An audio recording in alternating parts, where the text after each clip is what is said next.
Ya, selamat malam semuanya. Saya Tison Sahabudin Bungin, penulis buku dari Rahim Ombak. Karena banyak sekali pertanyaan yang masuk tentang beberapa bab yang ada di dalam buku ini. Mungkin teman-teman masih menyimpan buku ini bagi yang punya. Kalau bagi yang belum punya, silahkan dibeli. Dari beberapa pertanyaan, saya mungkin lebih ke bab pertama dulu deh. Di sini badai putih menghempas nelayan. Kenapa saya cantumkan judul badai putih menghempas nelayan di bab 1 ini? Karena memang itu adalah sebuah pengalaman lapangan. Saya sendiri tinggal di Pulau Bungin, lahir besar dan menghabiskan remaja berada di Pulau Bungin sampai dewasa. Ya memang seperti itu, menjadi rutinitas nelayan. Dalam siklus tahunan kita mengenal ada beberapa musim, terutama bagi nelayan yang kita sebut dengan musim barat, yang siklusnya tiap tahun itu dimulai pada bulan Desember setiap akhir tahun, kemudian masuk ke tahun baru Januari sampai Februari, bahkan biasanya cukup lama, biasanya sampai Maret. Nah, bagi nelayan yang terpaksa harus melaut karena tuntutan ekonomi, mereka melakukan itu didasari motivasi untuk menghidupkan keluarganya. Nah, banyak sekali kisah-kisah yang terjadi di lapangan. Mulai dari yang pulang tanpa cadik, mulai dari yang pulang dievakuasi oleh nelayan yang lain, mulai dari yang pulang dengan beberapa organ kapal atau organ perahu yang hancur, dan tak jarang juga ada yang hilang dan beberapa hari ditemukan, kadang ditemukan selamat, dan bagi mereka yang kurang beruntung ditemukan dalam kondisi meninggal ataupun sama sekali tidak ditemukan, baik jenazahnya ataupun bangkai perahunya. Nah, kondisi ini sangat meresahkan bagi keluarga yang ada di rumah, yang ditinggal oleh bapak, oleh kepala keluarga untuk melaut. Nah, kejadian ini kemudian saya angkat, saya potret menjadi sebuah tulisan yang berjudul Badai Putih Menghempas Nelayan. Ini adalah potret kisah nyata kehidupan nelayan. Memang lebih teknis saya urai di dalam buku tersebut. Memang pada bagian ini saya agak sedikit baper untuk menulis buku itu karena saya beberapa kali menyaksikan ibu-ibu menunggu di pinggir pantai atau di pinggir pondasi karang yang ada di Bungin sebagai tempat berlabuhnya para perahu, tempat berangkat dan pulang. Dan dari situ juga ibu-ibu melepas yang berangkat dan menunggu yang kembali. Nah, saya menyaksikan air mata, menyaksikan tawa, kesedihan itu bisa saya rasa.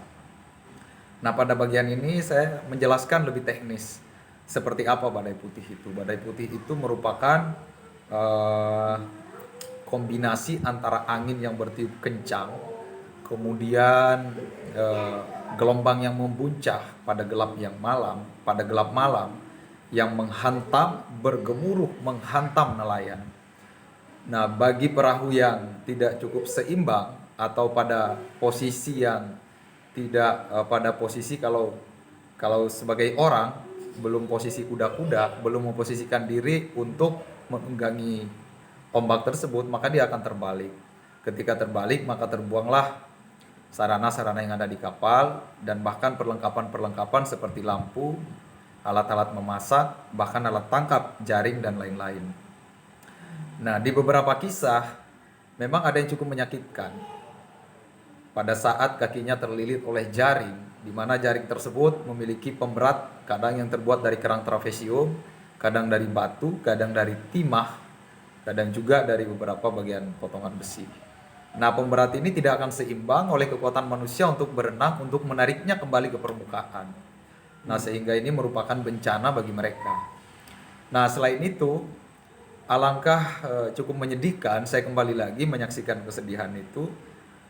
Apalagi beberapa bagian kapal atau perahu tersebut itu adalah hasil dari katakanlah pinjaman uang di tetangga mungkin, atau hasil pinjaman berupa barang Jadi punya tanggung jawab untuk mengembalikan.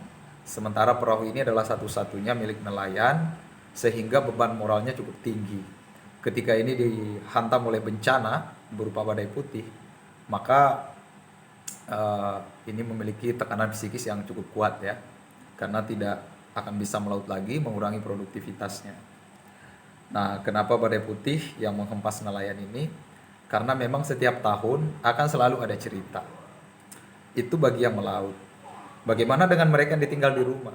Pada saat seperti itu, kondisi rumah-rumah yang ada di Pulau Bungin ataupun di beberapa pesisir lainnya, saya yakin di daerah teman-teman, apalagi suku Bajo yang ada di seluruh Indonesia dan luar negeri, mereka yang berumahkan karang, mereka yang tinggal di perairan dangkal, itu rata-rata memasang jangkar untuk mengikat rumahnya supaya ketika angin datang, puting beliung, kemudian badai ya yang datang, supaya bisa tertahan oleh jangkar tersebut. Nah, pemandangan ini akan kita dapati pada saat musim-musim barat. Ini cukup unik. Banyak orang bertanya, saya kira cuma kapal yang dijangkar, saya kira cuma perahu aja yang dijangkar, tapi kok kenapa sampai rumah dijangkar? Ya karena seperti itu, untuk menahan beban tiupan angin yang cukup kencang. Bahkan begitu saking kuatnya jangkar tersebut tidak menggoyahkan posisi rumah, beberapa bagian rumah juga hancur gitu. Atapnya kadang terbang, dindingnya kadang terbalik. Bagi yang tidak kuat menahan, maka rumahnya akan terbalik. Dan itu langsung tercebur ke laut karena memang berdiri di atas laut gitu. Nah, ini yang kita sebut sebagai badai putih menghempas nelayan. Jadi benar-benar feel-nya saya dapat, saya mendengar, saya melihat, saya merasakan, bahkan mengalami, dan cerita itu akan ada tiap hari. Setiap pagi kita bangun, pada saat malam semalam terjadi badai, bergemuruh, kita dengar dari atap rumah, maka pagi-pagi itu akan selalu ada kabar yang kita tunggu.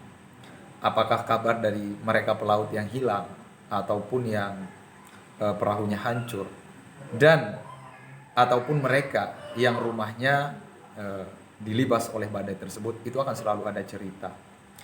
Nah, cerita-cerita ini sebetulnya melahirkan berbagai filosofi hidup.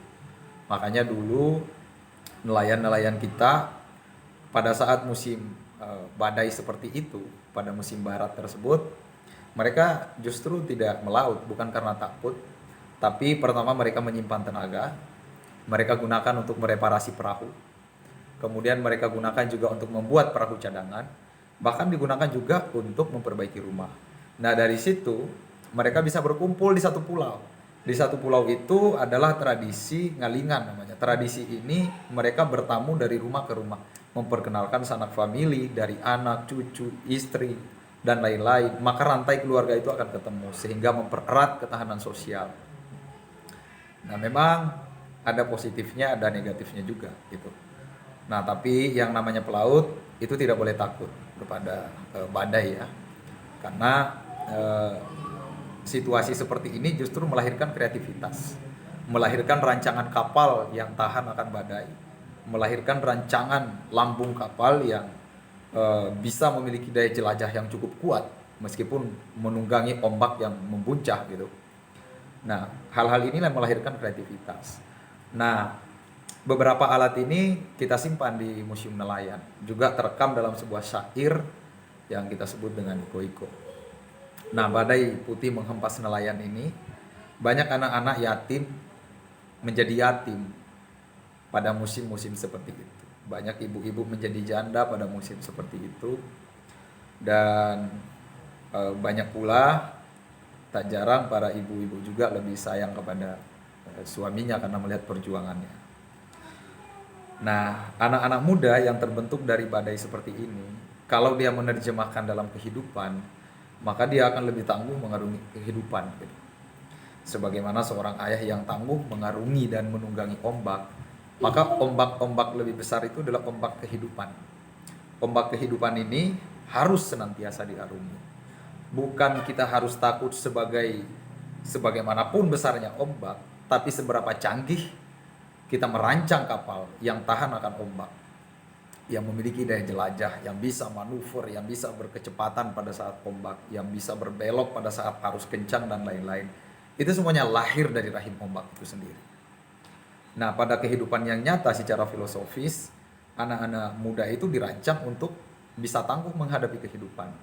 Musibah yang datang, ujian yang datang, dan tantangan dan peluang, itu adalah arti filosofinya.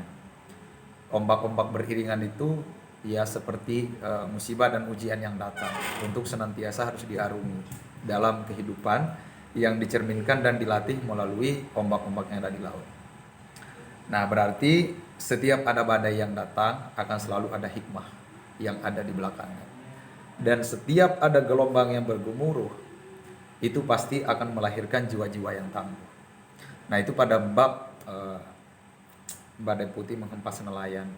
Jadi di sini sengaja saya masukkan supaya teman-teman lebih mengenal lebih dekat seperti apa dunia masyarakat yang tinggal di tengah-tengah laut. Mungkin sekian dulu, nanti akan saya